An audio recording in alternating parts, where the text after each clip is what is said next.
The Antonov An-225 Mriya was a strategic airlift cargo aircraft designed in the 1980s by the Antonov Design Bureau in Soviet Ukraine. It was originally developed as an enlargement of the Antonov An-124 to transport Buran-class orbiters, and only one example was ever completed. After successfully fulfilling its military missions, the aircraft was mothballed for 8 years. It was then refurbished and reintroduced into commercial operation with Antonov Airlines, carrying oversized payloads.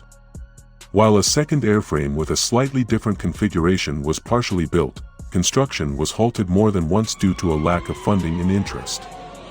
This second aircraft was last brought up to 60 to 70% completion in 2009.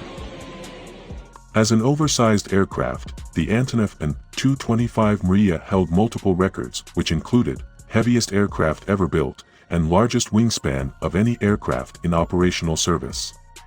Other records held by the An-225 were cargo-related in terms of weight and length, as the Antonov An-225 had the capability to carry up to 640 tons, 705 short tons. The An-225 attracted a high degree of public interest, attaining a global following due to its size and its uniqueness. People frequently visited airports to see its scheduled arrivals and departures. On February 24, 2022, during the Russian invasion of Ukraine, the An-225 was reported as being destroyed when Russian forces launched an attack on Hostomel Airport, where the aircraft was based.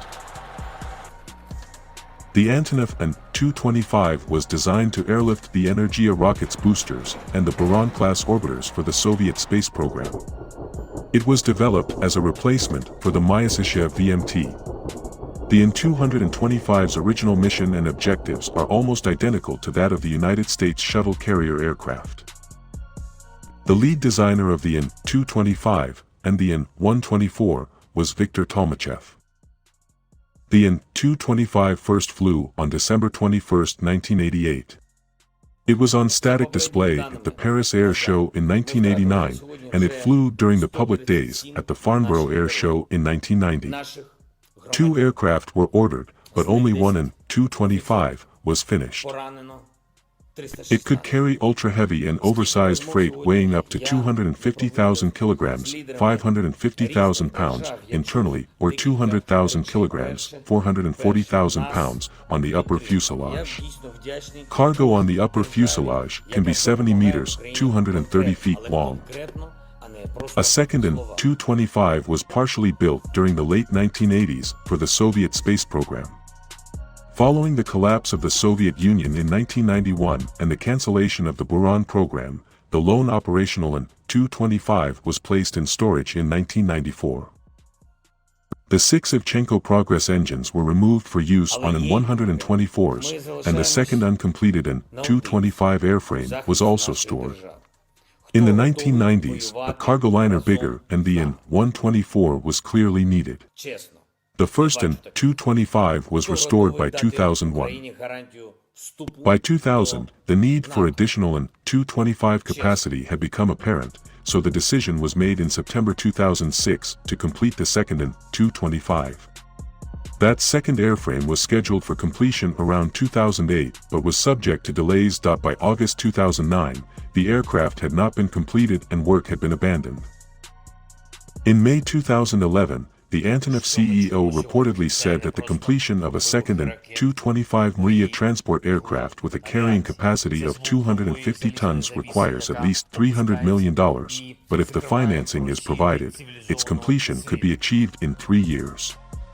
According to different sources, the second aircraft is 60 to 70% complete. Aerospace Industry Corporation of China, AICC's president, Zhang Yusheng, told a BBC reporter that AICC first contemplated cooperation with Antonov in 2009 and contacted them in 2011. AICC intends to modernize the second unfinished An-225 and develop it into an air-launched-to-orbit platform for commercial satellites at altitudes up to 12,000 meters, 39,000 feet.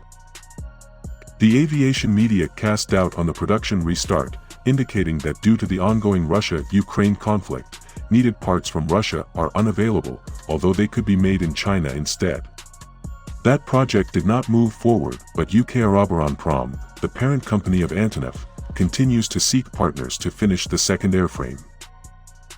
In April 2013, the Russian government announced plans to revive Soviet-era air launch projects that would use a purpose-built modification to the An-225 as a mid-air launch pad. On March 25, 2020, the freighter commenced a series of test flights from Hostomel Airport near Kiev, after more than a year out of service, for the installation of a domestically designed power management and control system.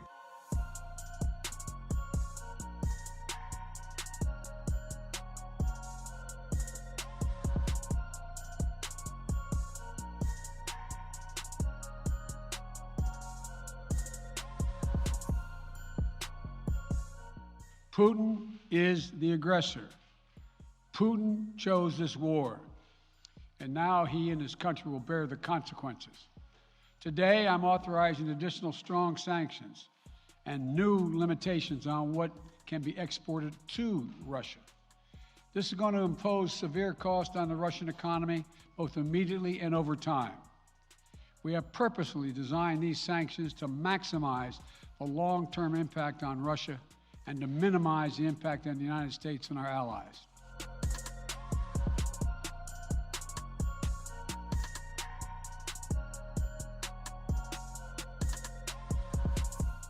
Between our actions and those of our allies and partners, we estimate that we'll cut off more than half of Russia's high-tech imports.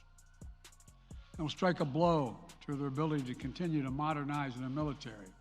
It'll degrade their aerospace industry, including their space program. It'll hurt their ability to build ships, reducing their ability to compete economically.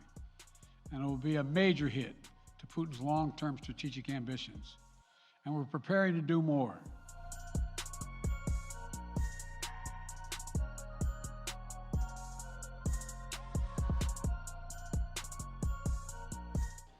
Putin's aggression against Ukraine will end up costing Russia dearly, economically and strategically.